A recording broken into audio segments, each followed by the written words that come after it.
years of always examining together absentee ballots, all of a sudden, in a year in which we have a couple million of them per state, we're not going to allow any Republicans to see them. The person in Philly figures that out, Pittsburgh, Detroit, Milwaukee, Las Vegas, Nevada? Or is it more likely that this was a common plan that maybe started with the whole idea of having mail ballots because it gives you a much wider range to cheat? When you had just a small number of absentee ballots, like 400,000, you have a certain range that you can cheat. When you have 250 or 2.5 million, you have a much bigger range to do that.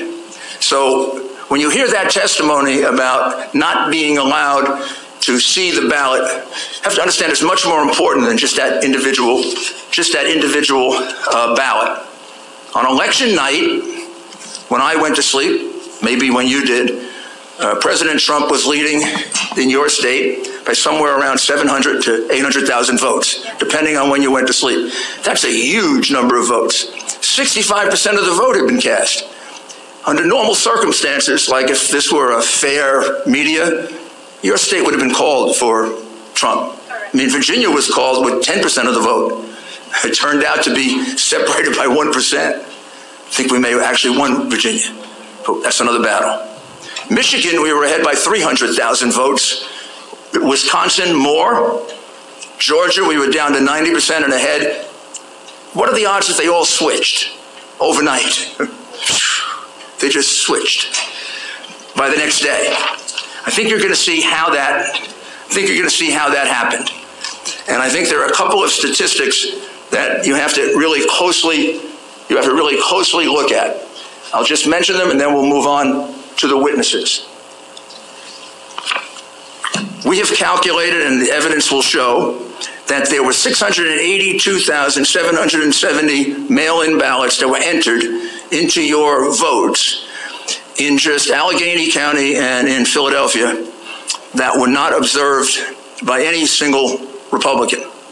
Those ballots could have all been for Joe Biden. They could have all been for someone else. They could have had no identifying data. They could have been from the same person. There could have been multiples of them. There could have been no name on them. We have no idea if that's true. And it will be very hard now to kind of put them together. We could ask, and you could subpoena all of the outer envelopes. It'd be very interesting to take a look at the 682,770 outer envelopes. It'd be very interesting if they were kept.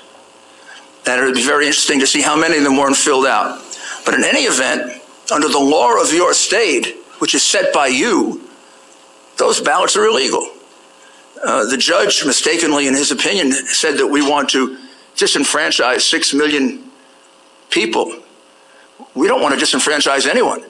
We want to disqualify 682,000 votes so that 74 million people are not disenfranchised. Because that's what happened by the cheating that went on here. I'll give you one other enormously puzzling statistic. You sent out in the state of Commonwealth of Pennsylvania 148 absentee or mail-in ballots. You received back 1.4 million approximately. However, in the count for president, you counted 2.5 million. I don't know what accounts for that 700,000 difference between the number of ballots you sent out and the number of ballots that ended up in the count.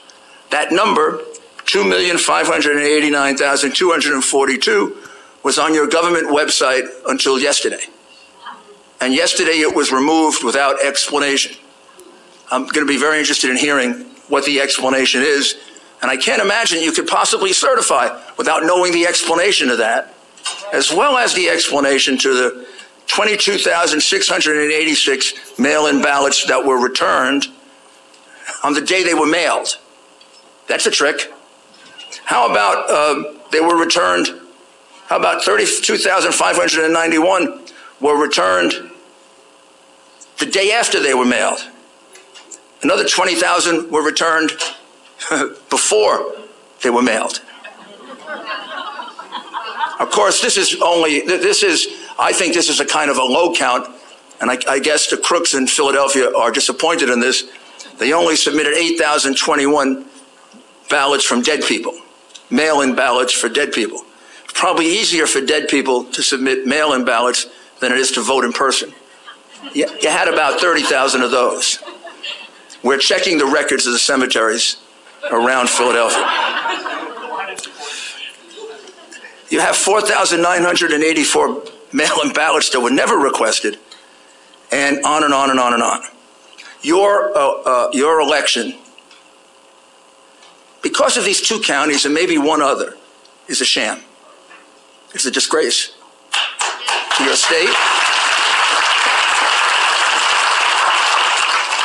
And finally, I don't need to remind you of this. I think I need to remind America of this.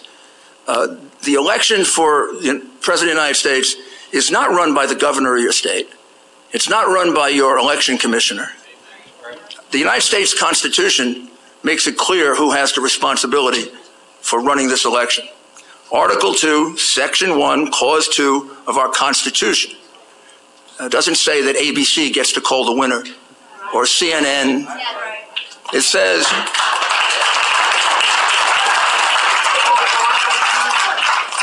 each state shall appoint in such manner as the legislature thereof may direct a number of electors. It's the state legislature that controls this process. It's your power. It's your responsibility.